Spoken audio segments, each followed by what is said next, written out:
100-hour brownie minus the 100 hours. So just Alvin's Brownies.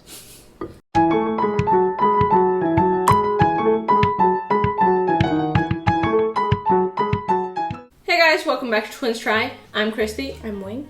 And today we're going to test Alvin's 100-hour brownie against himself. So what we're going to do is we're going to do one brownie where we wait the full 100 hours.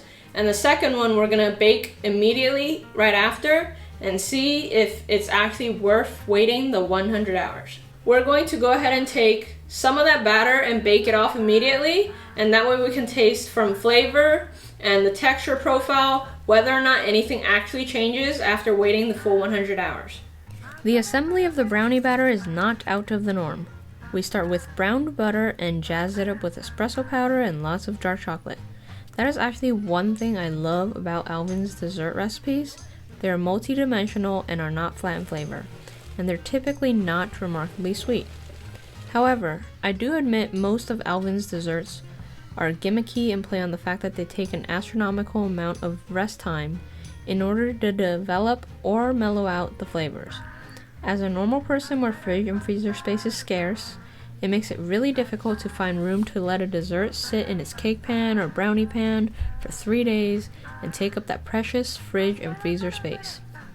That being said, we did need to see how big of a difference resting the brownie actually makes, and if it's even worth that wait. Alvin notes in his recipe that he has actually tried baking off a batch immediately out of curiosity, just like we're doing, and compares it to watching a movie in 480p versus 4K. The brownies use a lot of dark chocolate, just shy of 500 grams of 75% cacao chocolate, and only 100 grams of milk chocolate. Understandably so, this brownie is dark and super rich, with flavors further developed with brown butter for the nutty flavor, espresso powder and coffee that adds additional depth and a little bit of bitterness, and just a pinch of salt, like all good desserts should. The next thing we're going to do is add these chopped chocolates, and it's ready to go into the fridge for 3 days.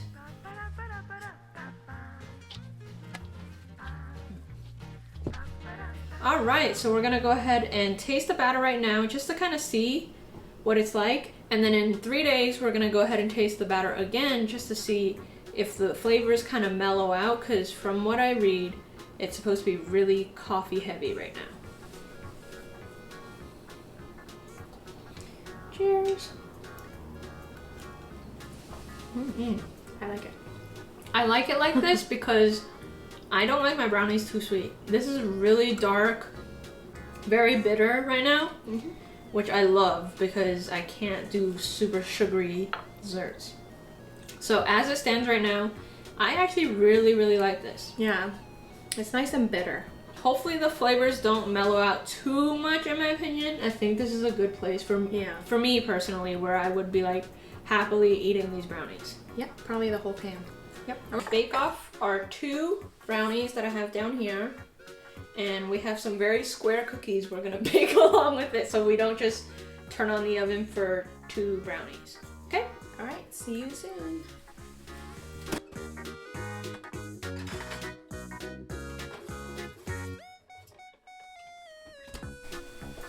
And in the meantime, I'm gonna go ahead and fill this here and then fridge it for 3 days. Me too. I actually like the caffeine. Yeah, it's weird because everyone's like, oh, Alvin's like, oh, the flavor's gonna mellow into more a brownie flavor. I'm like, I like it like this.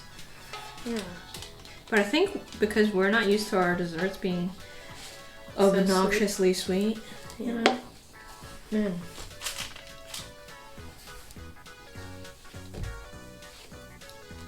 This batter's thick.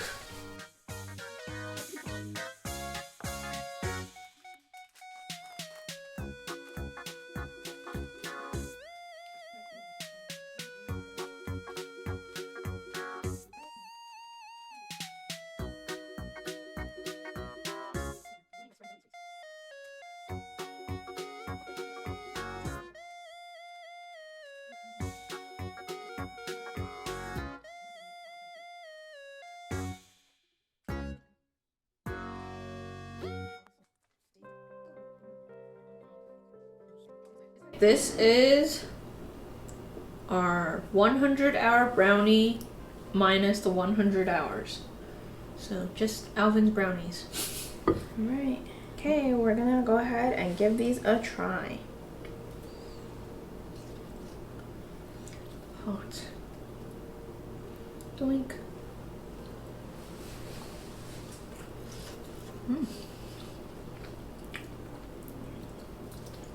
Pretty good. Really coffee forward. Mm-hmm. You can definitely taste the espresso. Mm-hmm. It's really dark and really coffee-y. We didn't wait long enough for this to cool. It's very good. And messy.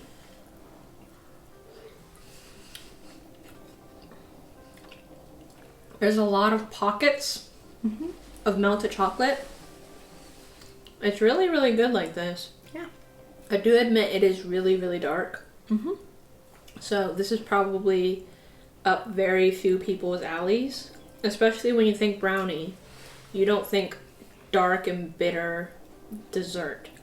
Which is exactly what this is.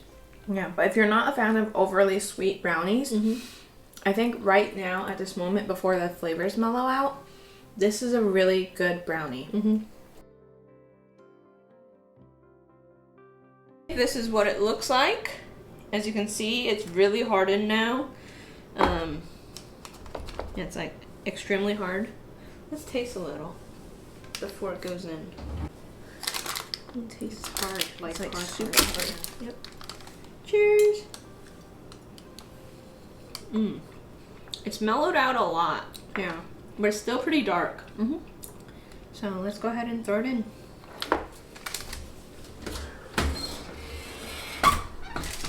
These brownies took both the freezer and the fridge, with these going straight into the freezer right out of the oven. This is to shock the brownie, which traps moisture inside to keep them soft. I found this step to be quite a hindrance, as the freezer is always packed and we had to temporarily empty part of the freezer to make room. This is Alvin's Brownie. The 100-hour brownie.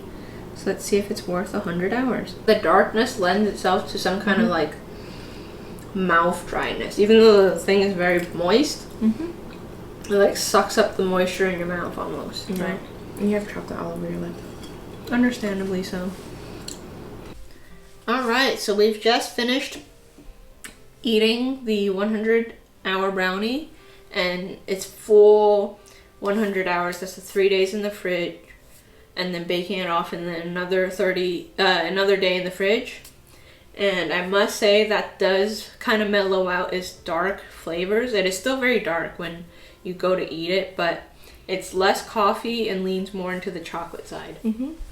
Yeah, I kind of almost wanted to say, if you're really strapped for time and you like the flavor of coffee, then it might benefit you to even just bake it as is. Yeah. But I would probably put a little bit more milk chocolate in to kind of balance out the flavors a little bit. Yeah, exactly. It is from the get-go, it is very dark and very coffee forward. And so as the time goes on, in the time in the fridge, the coffee flavor kind of mellows out almost. You can almost not taste the coffee flavor, but it does kind of lend this mouth dryingness that I didn't expect. So that is the one downfall of the 100-hour brownie, is it kind of takes the saliva out of your mouth. Yeah, and but it's a very moist brownie, so it's very I think weird. it's more of the dark chocolate chips, because those can be very drying. And for whatever reason, he told us to sprinkle that all over the top of the brownie, which I think really just takes extra saliva out of your mouth. Yeah. So, I mean, for us, I did like the 100-hour brownie. I do not think it's worth 100 hours. Me either. I wouldn't ever make it again, just because there's no time to. If you like this video, don't forget to like and subscribe. Don't forget to hit that notification bell so you get to see our next videos. And as always, let us know what you try next. On Twins Try. Bye. Bye.